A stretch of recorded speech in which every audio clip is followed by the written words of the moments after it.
What is up, gang? Nice to be back with you in the car. Still don't have a job, but we're not commuting, but we're moving.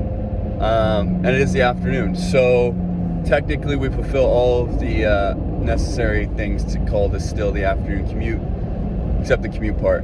I want to talk NBA, of course. Now we're 4 or 5 games in, a couple storylines coming out. Maybe the first of which, and maybe the most talked about, is this new rule. I don't know if it has a name, but basically the rule that's apparently responsible for ruining James Harden's career. You could throw Dame Lillard, Devin Booker, some of these guys that allegedly rely on this rule to score 30 points a game.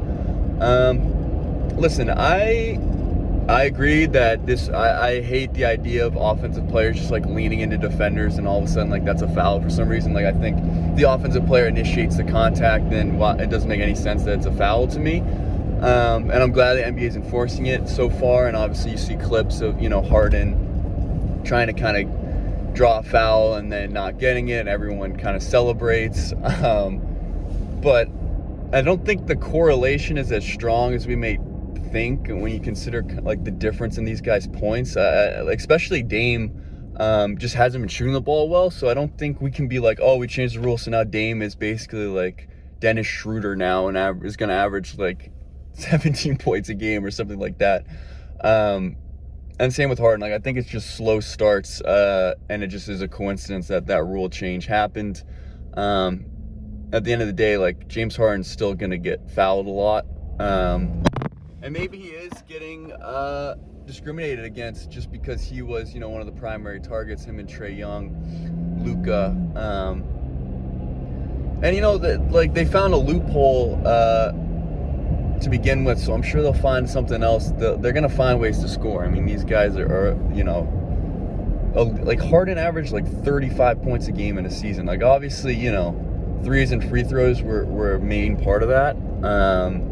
But when you really look at it, what percentage of those free throws actually came from him fucking leaning into someone? And it's he probably got to the line 2 or 3 times a game at most, doing that. So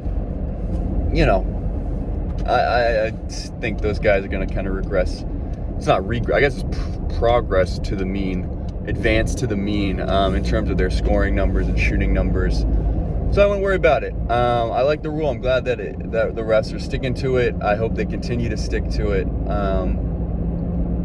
And that's that. That's the way it goes. And I think that's indicative of any team. First 4 or 5 games, people are going to overreact. People are going to think, oh, this is what the rest of the season's going to be like based on this small sample. And in some cases you might be really excited, and in others you probably aren't. One of the teams that's probably in the latter category is the Lakers. You look at Phoenix, off to a slow start. Obviously LeBron's been out, so past 2 games. But blowing a 26-point lead to the Thunder is it's not ideal, even without one of the top 3 players of all time on your team. That's not good, and it's weird because now we have so many new coaches. You look at Jason Kidd, you look at Ime Udoka, you look at Rick Carlisle. I mean, the Pacers have had a brutal first 5 games in terms of just losing close ones. And I don't know how much that comes down to coaching, but that's pretty brutal to start off. Celtics have been erratic. Had a great comeback from behind win against the Hornets, and then dropped one to the Wizards last night. And I think the Celtics team, I think the inclusion of Al Horford, his return has been huge from a locker room standpoint, and actually being on the floor, playing 25 to 30 minutes, being a leader, being a rim protector, being a guy that can hit a few shots from the outside, provide a little offense. I think that was a huge void they were missing last season. So I think that's going to fit Schroeder. It's a bit of a catalyst on offense, can facilitate some, kind of get the offense going, get the defense moving. You get the good with the bad with him in some cases. And him and Marcus Smart, are going to be good for some wild plays, I think, in good ways and bad ways.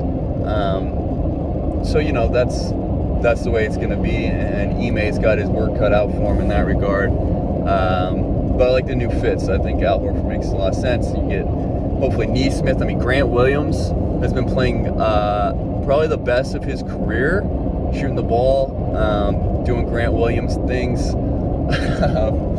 So you love to see that, and hopefully they can build upon that. On the flip side, you have a couple teams at the top that are not used to being at the top. You look at Chicago Bulls, you look at Minnesota Timberwolves, just beat the Bucks yesterday, and it looks like Cat's playing well, and Edwards, is going to score, it seems like 20-25 a night.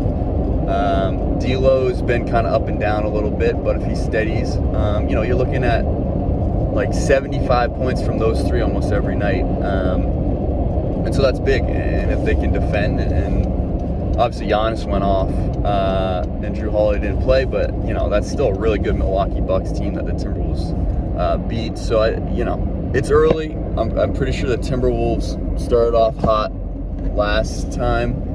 And, Cat's kind of an injury. He's not like the guy that gets injured all the time, but, he's been injured before. D'Lo's been hurt. Like, those guys haven't been able to play together a lot. So hopefully if they stay healthy, they can kind of continue playing at this level.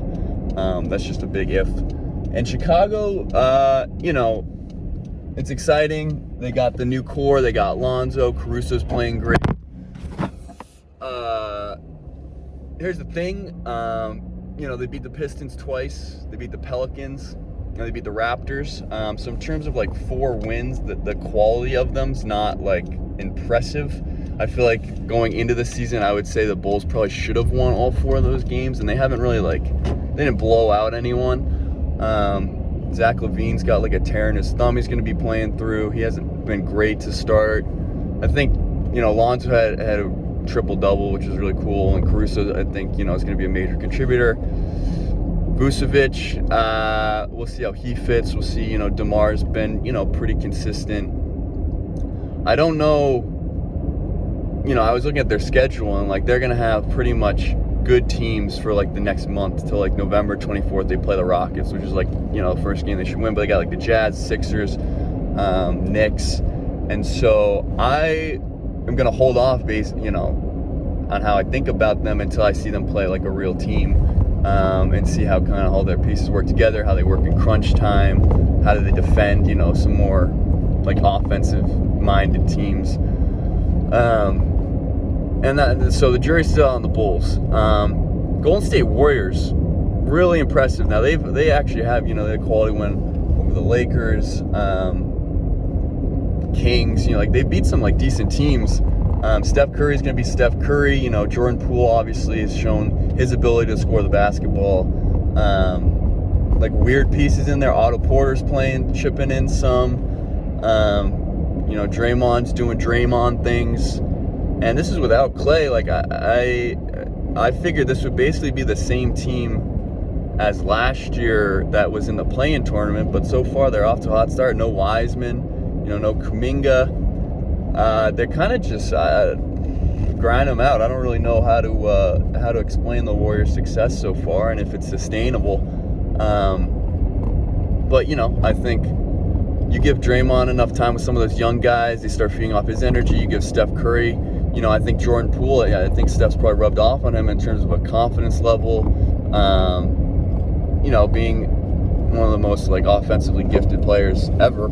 I think that will rub off on a guy like Jordan Poole, and he's got the athleticism, he's got shooting ability, obviously kind of a most improved candidate right there, or a sixth man, or both. Golden State looks really good, and who they beat, Sacramento. Harrison Barnes is really good for some reason at the moment. I don't know if they'll take a step back or not. We'll have to see going forward if Harrison Barnes can sustain that. But yeah, that scared me. But we'll have to see if he's at an all-star level. And my mom's right here, so I'm gonna have to talk to her. But I'll take care of yourselves. Take it easy.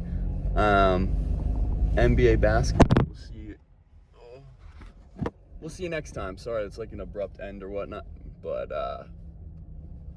gotta talk to the fam, okay? So keep watching NBA basketball. We'll keep talking about it. Take it easy, take care of yourselves, and I'll see you next time.